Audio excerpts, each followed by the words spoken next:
I'm Brittany Trochet. And I'm Tina Parker. And we are Uniting Artists, here to collaborate, educate, and elevate. Let's talk all things film industry. Let's do it. Join us on our journey as we highlight a uniting artist.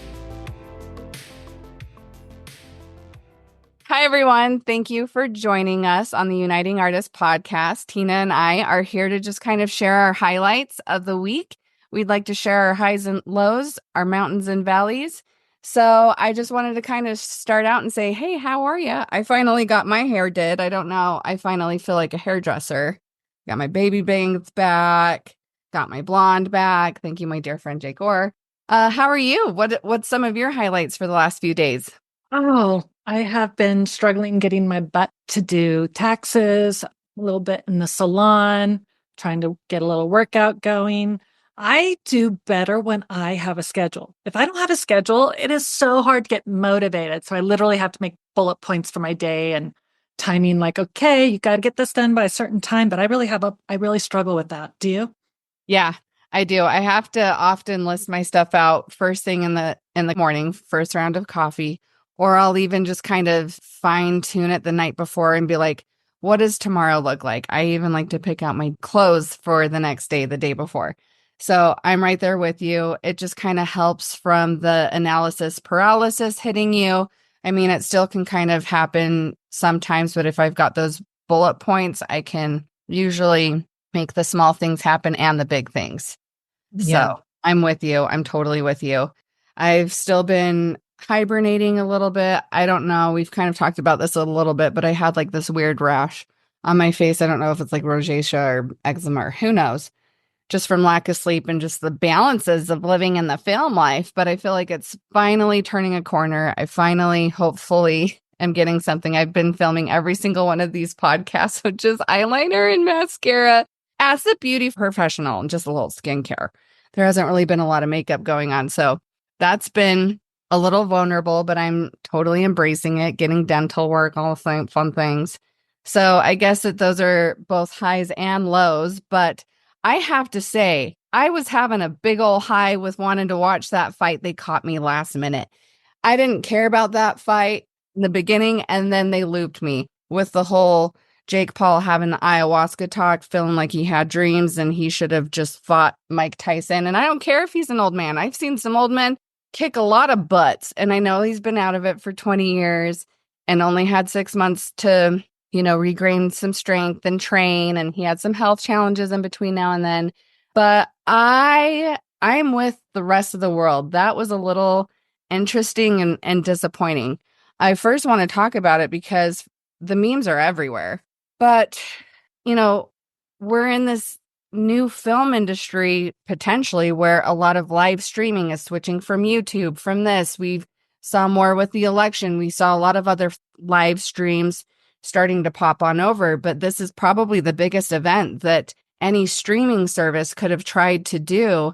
And it was buffering, it was loading, it was pixelated. And this is like a big money bet kind of fight. A lot of people were tuned in for this spectacle and were let down. So that's interesting to kind of think of like, where is this headed? What are the gigawatts or the bandwidths that need to tune up for what to make this possible? I thought that was so interesting. Where do you think it could be heading, or what are your thoughts on that?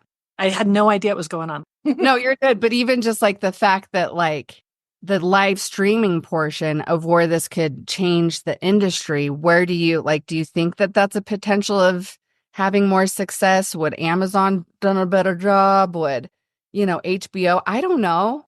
I don't know. It's such a new venture as far as how many viewers can we crash a site because of that. I'm really not aware of it. And I know it's part of our new content development that's going to be happening.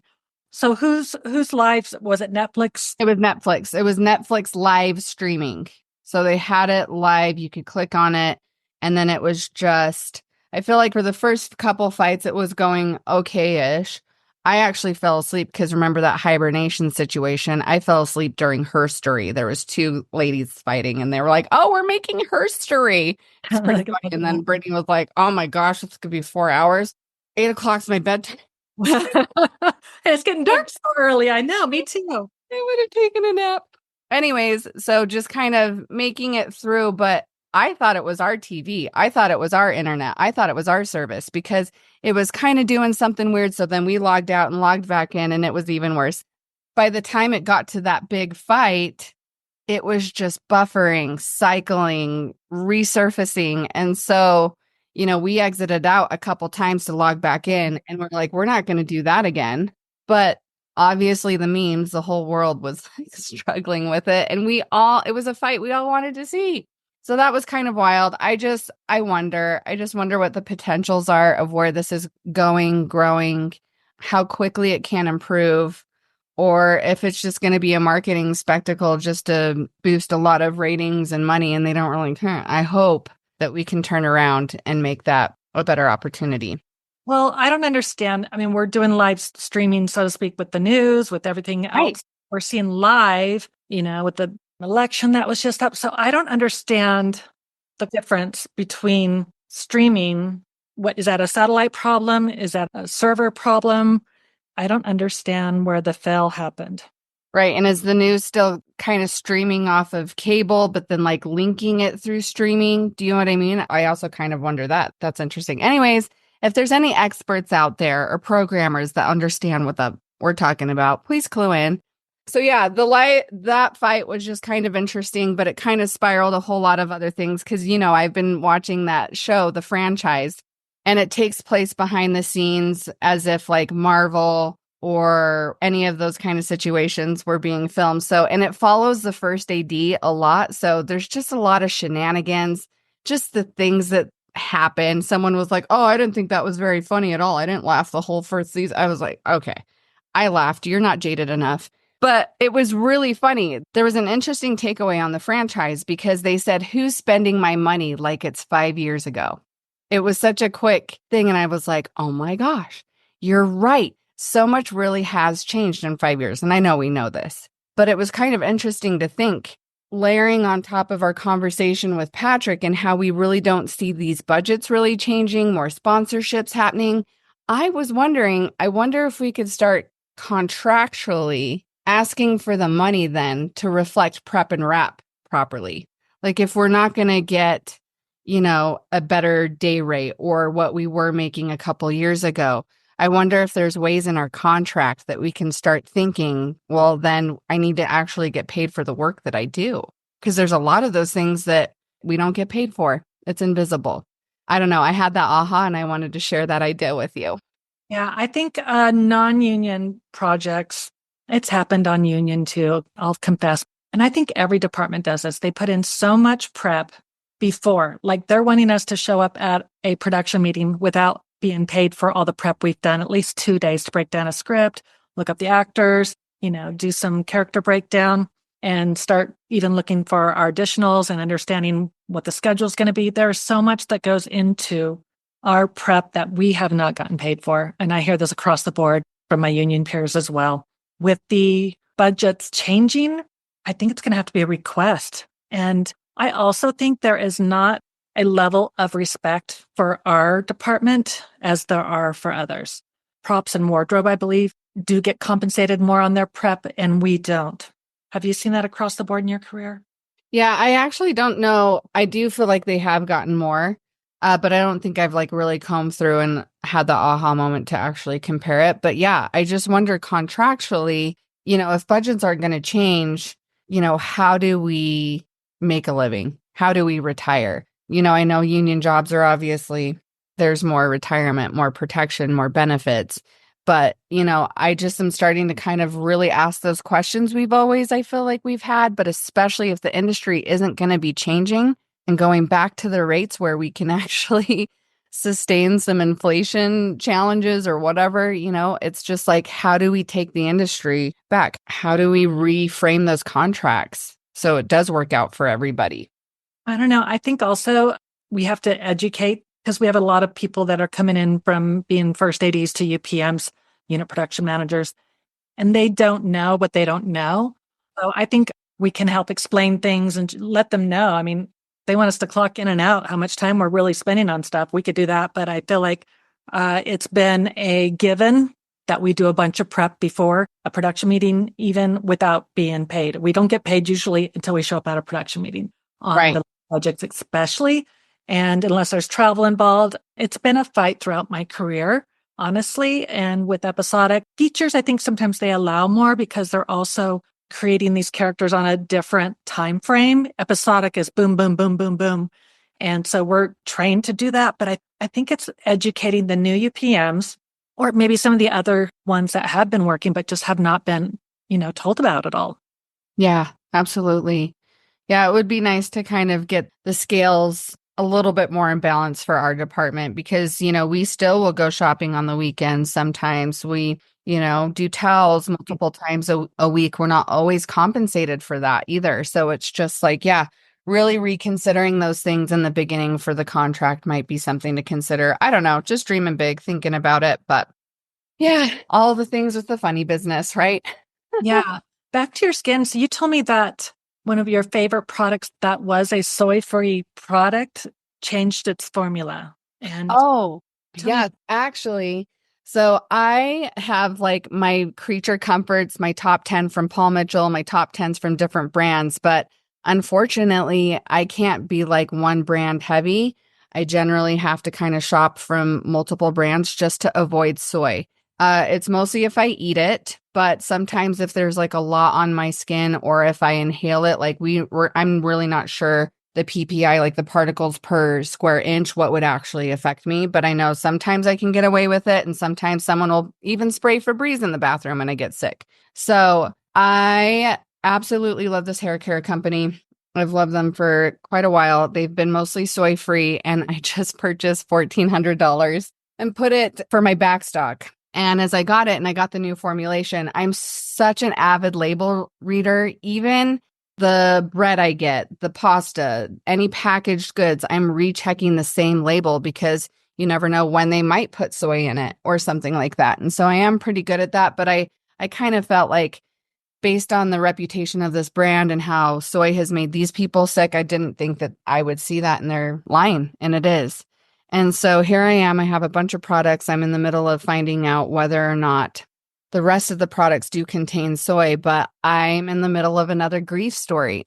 I feel like I'm constantly grieving things that I love, food that I love, and soy has won. I win a lot, but I really don't love it when soy wins.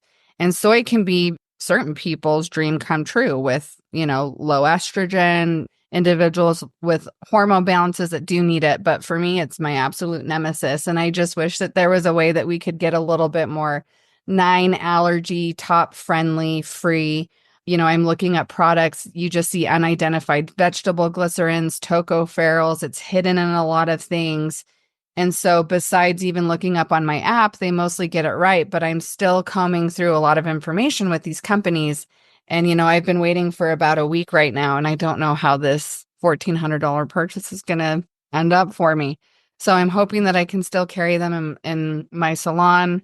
But once again, I'm just a little disappointed in soy, quite honestly, just soy, just mad at soy. I know it is and everything. You've taught me to read the labels that when it says natural flavors, that you Yeah. can't trust that. You don't know what that is. They're getting away with that. And so hair products, but even this morning you were saying your throat was bothering you. I was like, oh, I should use some ginger and bring it to her. I'm like, nope, she can't have that.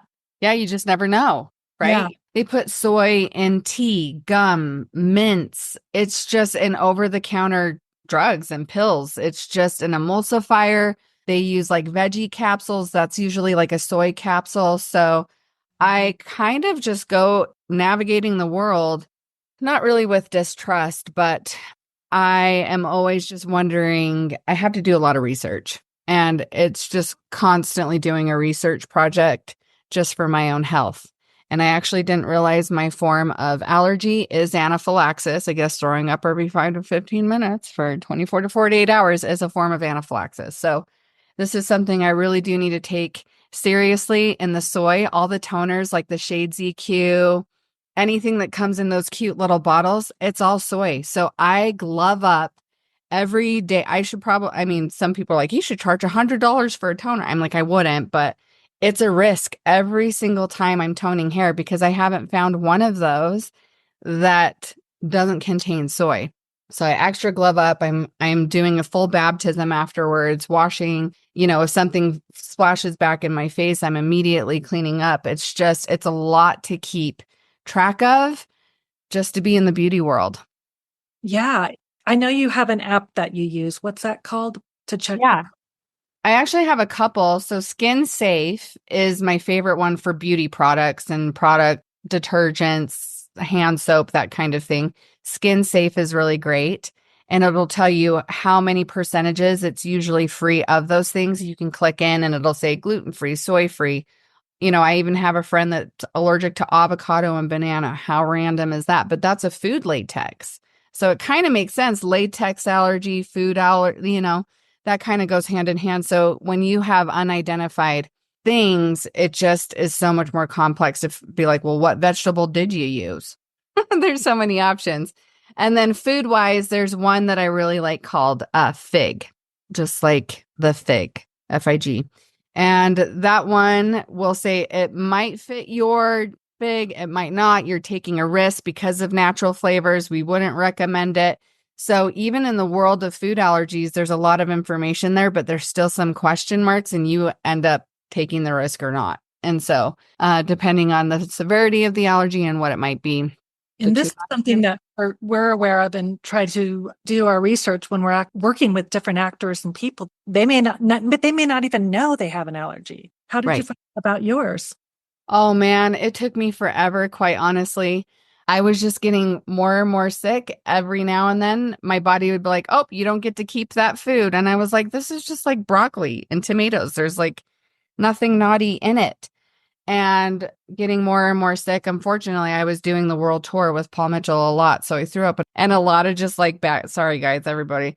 But I would get sick often trying to figure it out. And I just didn't realize because I was eating healthy foods. So slowly but surely, I finally found a biochemist. He helped me with some things as a teenager, but I looped back around with him. And he's a little bit more on the homeopath side. But he was able to diagnose me, and then I could take it back to my doctor and be like, you guys didn't even think about an allergy. I have an allergy. So, anyways, I held on to these little rods, and yeah, it's soy and the nightshade family, which is garlic, onion, tomato, chili pepper, bell pepper, mustard, watercress, eggplant, potato skin used to bother me, but I can have that now. And then broccoli and cauliflower have the same protein breakdown. I just can't break it down once it gets to my small intestine.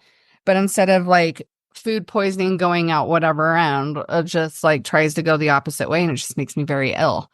I think so many people have immune problems and allergy problems. And you're right. You were eating quote unquote healthy food, organic food, things that grew from the ground, and to be poisoned by something that we think we're doing the right thing with. I think that's really scary. And that it hits you on that level of throwing up for so long and days on end, and dehydration can happen. And if you're traveling the world, I know when I traveled with you to Tulsa for Beta Blocks TV, which is coming out soon, I did not understand fully what you were going through. And not only the physical part, but the mental part, to be isolated, that you had to keep going back to your room to eat breakfast and lunch and dinner, and to not be able to network and hang out with us when we were all having the buffet. It wasn't the greatest buffet, I'll say that, but I wasn't getting sick from it. But I don't even know how you process all that and have such a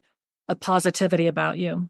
Well, and I think that it does come with highs and lows and it comes and goes, but I do feel like that is something that I will put on the sidelines and kind of bury deep inside, but it is kind of present in there. There is something very ostracizing about not being able to eat the same food as others. There's something so deep and tribal, and I don't think we understand. So it's like you actually don't understand a severe food allergy unless you know someone with it. Otherwise, it's just kind of like survival of the fittest. And we do see some people cheat, like, oh, I shouldn't have gluten, but I can, or whatever. And so those people will come off and say that they have sensitivities, but when they cheat, that's fine. That's their thing. But I feel like a lot of people just don't understand the severity. And so, yeah, it has been kind of difficult, even on a film set. I'm usually running to the trailer or going to find my hot lunch box that I have, to try to make that moment. Sometimes I come out for lunch, but mostly it's me just like either prepping and going to get my own food. And, that is hard time to go away. That is very ostracizing. And then people like, well, let's all go out to eat, but where can you eat? And then I don't want to be the one to like always be the reason why we have to go to only Italian pizza or only a diner or only sushi all the time, because it's just like it can be, cross contamination. You just never know. And it's just like, is it worth getting sick? And so sometimes I'll even just like often eat and then come out to eat. I'm just like the one not eating at the table, but I'm happy to be there. So it has been really awkward, ostracizing in a lot of ways. I do try to have a positive attitude because I just kind of think it is what it is. It's my life. I've had this for about 10 years, so I'm settling into it in some ways. But yeah, just so you know, if someone's got something, that's probably a lot of the things that they're going through mental health and emotionally as well. Absolutely. Can you recommend a way that you could feel safer, that productions can be more aware of these things? I know we fill out our little health benefits, like who Yeah, do we case of emergency, and I don't feel like they really understand the severity of somebody like you. they don't. But it is. I mean, I remember you coming out of just a little porta potty and somebody had sprayed the air freshener that we've asked them not to have in those things. And somebody brought it in or pulled it out of the cupboard, maybe. It's not like they were trying to get you, but it's No. kind of feel like that. Like people, maybe I would feel like people don't care enough. Yeah. But I had heard one of our producers saying that I understand we need to be educated on this more. Yeah. Amanda. Well, and I mean, I did bring it up in the production meeting. There has been times where I have filled it out on the form, but even then, I just go department to department. It usually affects Transpo because of Febreze. It usually affects the medic because they're spraying bug spray and sunscreen. Most of those both have soy. So I'm like, hey, if you're going to spray that, just let me know and I'll step away 6 feet or more, because when the wind carries, that's what I'm not sure when I don't get sick. I'm so ivory here because I usually have a handkerchief, because even if we are going into the mall or the whatever or wherever and I can smell something immediately, I will try to mask up. And so coming out of that bathroom, like, oh, is it stinky? I'm like, no, they sprayed soy. And it is something that I'm actually usually quiet about because I think we also have shame along with it and guilt for some reason, because we don't want to be the survival of the fittest. We don't want to be the weakest link. And so there's been so many times I'll just go to each department props with atmosphere, with snow foam, and some of that is called soy foam, by the way. So some of it you can be around, some of it you can't. And so really just understanding that has been a lot. I usually just go department, but that's actually something that I've wondered what the solution is how can I put down my shame, put on my big girl panties, embrace these boundaries. It's okay to have these conversations and kind of stick up for it more, because, the first time that I feel like I even brought this up, I talked about it in the production meeting a little bit heavier. I asked for it to go on the call sheet. It didn't happen. I asked several times. And so then you just kind of feel like an idiot. And I did. And then, it is hard to kind of come around and show the severity of this, but it's just, I don't want to call OSHA and be like, hey, OSHA, can you come have a safety meeting with everybody? I don't know what that answer is. I am seeking those answers because I would love to give people not only education, but you can't really teach people compassion either. And I feel like, unfortunately, in the film world, it is like a big boys club where you just got to just like man up and just deal with it. We deal with a lot of things, unhealthily. And I think it's hard to know where to draw that boundary so you don't look like a little squeaky wheel. Even on the airplanes, they're like, I've heard them announce, we have somebody who has peanut allergies. Please do not eat anything with peanuts. They'll do that on the airplane, but they don't Right. for soy. And it's like only the top tier of things that are being in the news or whatever. Maybe we need to make some content and make it a little clip that, 30 seconds to just inform people when they're working with you and us that, this is life threatening and we need to be able to tell you this real quick so that everybody, like everybody has to watch it or Right. something. What do you Right.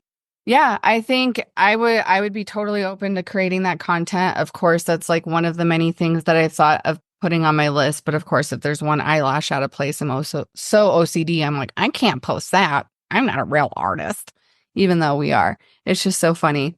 But I feel like that's something that I can start committing to, just spreading the word. I can obviously speak to soy and some of the other things that I do know. But yeah, it's very bizarre. I wish my body didn't do this. This is just kind of a new thing over the last 10 years. I'm glad I figured it out. I didn't realize that it was probably also the beauty world. I mean, we're second in toxicity to coal miners based on inhalation. So who knows what really brought me to this point in a sense, but some of my favorite hairsprays. I didn't even realize my favorite hairsprays, my setting sprays, my heat protectants.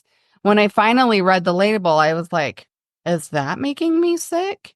Do you know what I mean? So even being an educator for, 20 plus years with Paul Mitchell, I actually couldn't go into a class right now and teach the entire line because I can't have that sprayed around. Well, I'm going to mask up and be like, hey, everybody, do a good job and just we're looking for that more personal experience. I can pick my top tens or my whatnots, but I think it's very interesting that I was probably also making myself very sick topically and with just spraying stuff in the air besides bug spray and sunscreen. I didn't even know it because I Yeah. thought food was making me sick.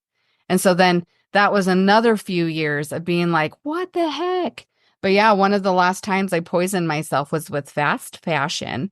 I just bought a pair of pants, put them on, didn't even think about it, went to set halfway through the day as we do. We finally take our first 10-1.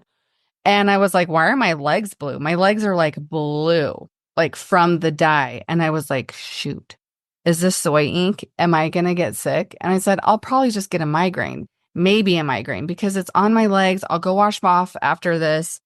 Maybe a migraine. Nope. I threw up 100 times the next day, over 70 times. So I was like, okay, this is a new ball game. This is something different. This is a true allergy. This is not a sensitivity, but I can't call it that because of weird things. Do you know what I mean? I don't know. They're Yeah. weird, their allergies and their sensitivities, but It truly can handicap you, but it literally would be, it's life threatening. yes. How do we got to figure out some way to not only make you safe, but to bring this awareness up, and maybe this podcast will help it. But I think that allergies have gone off the charts from when I was younger. People have more food allergies. Foods are being made differently than there was young, etc. We've all talked about this in the GMOs, but it's not just the GMOs. It's like natural flavors should mean it's healthy for you, not some way of putting a Band-Aid over the bad stuff. I don't understand how things can get away, how products can get away with that. But again, something that seems healthy for one person could be detrimental. Right. And I was also laughing, kind of thinking it's like, oh, this is 100% hypoallergenic, right? I'm like, oh, that's great. That means that everyone can have it. And then you also flip it over. You're like, this is also 100% chemicals. So, of course, I feel like we're kind of trading one thing for another. So, I don't know, maybe some of our viewers, some of our listeners, maybe they have allergies, maybe they work in their industries, whether it be film or beauty or whatnot, and maybe they've had some takeaways too. So, even if you guys have had some solutions, like please feel free to drop it into the comments, find us on social media. Let's have this conversation. Let's heal the world together. I feel like we really are so capable of so many things. But yeah, just we got to brainstorm it. We got to figure this out. Truly. And tell me again, who did you go to help? They helped you figure out what was wrong with the foods and the soy? Yeah, his name a biochemist. He's down here in Provo, and he helped my mom like 20 or 30 years ago with things. I think I saw him first as just like a little teenager, just kind of getting like a little checkup kind of situation. And then it wasn't until I was getting just sick constantly and just grasping at straws. Like, I'm like, I don't know. Does acupuncture help? I don't know. Does this help? Does that help? The doctors aren't telling me anything. They say everything's in good, glorious and well bent, but really it's hell bent. So yeah, he was the one that kind of put things together. And I know that some people are on the fence with homeopath and this and that, but I really do feel like you can do a comparison and a side by side, and it's something that can benefit one another, the medical world in that. Just the more you know, the more you know. The more you know about your body, the more you can kind of tweak it and torque it. But I hope eventually we can also just get out of the filler world as much. I feel like we're just putting too much crap in things just for the sake of it. It's very surprising that I'm still picking up things with aspartame in it. Like, okay, even stuff that goes right on my gums. I'm like, that's so close to my brain. I'm not doing that. And then they've even just changed the name of aspartame to amino sweet. So we're not going to notice it as much.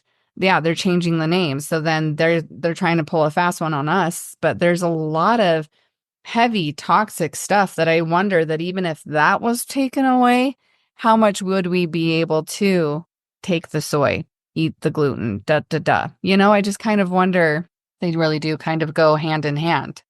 Yeah. And I'm still not understanding. A biochemist, was he a doctor that was a biochemist? I don't understand No, how you. I think it was so funny. He had gone back on, okay, so his research on what I was going through, he's a biochemist. And back in the 80s, he went and did a bunch of research. I don't know on how many cows, but they were realizing that these cows were dying off, like left and right, left and right. And he's like, well, it has to be something with their diet.